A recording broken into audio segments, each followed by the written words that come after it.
The Truth by Neil Strauss. This dude is one of the best writers, whose books I've had the pleasure of digesting. He has another book called The Game, which I recommend checking out first. It seems this one is sort of a sequel to it. There are occasional mini-stories about other people telling the author in this book, "Hey man, I read your book and it changed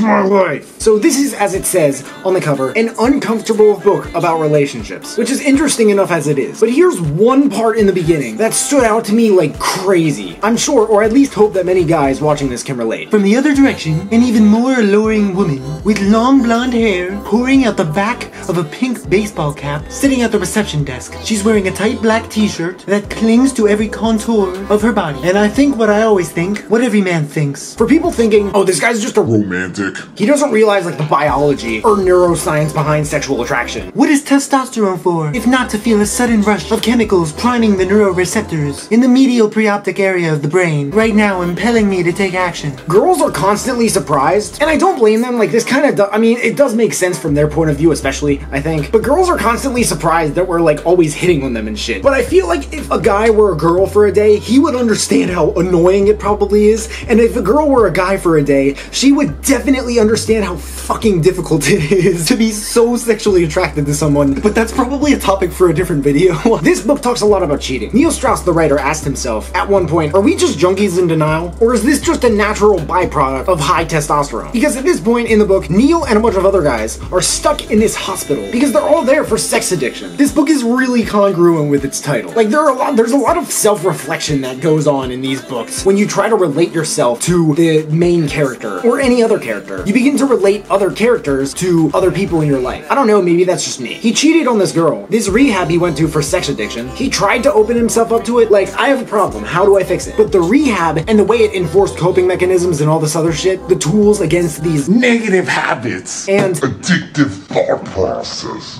it all really started to fuck with his head. So he went back to the girl, they spent some time together, and got in a fight, and he was like, fuck. He pretty much traveled all over the place, like the whole world, from I think like a handful of years, from girl to even girls. He was in all sorts of relationships. The stories he tells about being polyamorous, for example, having 3 girlfriends at once, living in the same house, also drove him insane. The amount of questions that he would ask himself, trying to experiment with these like sex orgies, these like spiritual gatherings of people, and like they're not even having sex, and you're not allowed to have popcorn there. He got kicked out because he couldn't stop eating popcorn. It was weird. It was really a matter of time before he ended up regretting and reflecting, of course, his way back to the girl who he cheated on. And it was kind of hard for him emotionally, as you could imagine, to explain. Like, I did all this crazy shit. I tested literally everything, and it all ended up with me feeling the same way about you. I think that's kind of sweet, in a fucked up, like, scary way. Like, he missed her and wanted her back, and it was somehow a happy ending, but with a lot of very brutally honest mini happy endings within it. They're brutally honest because the amount of pain and conviction that comes from them before the actual stories, I feel like that just makes this book so much more real. This book fucking pulls you in. I feel like any Neil Strauss book probably pulls you in, but you learn a lot about him, the writer. Definitely a lot about relationships and all the different types and what they're like, and I feel like you can learn about yourself for sure in a way. There's a link in the description if you guys want to check it out. If there are any other books you guys want me to check out and review, please let me know in the comments. If you've checked out this book, what did you think? Did you like it? I want to spark some dialogue here and get to know a little about my audience. But hey, make sure to leave a like if you like it, subscribe if you haven't already. If you could turn on that little bell to receive a notification every time I drop a new video, that would mean the world to me. You guys can find me everywhere, and I will see you then.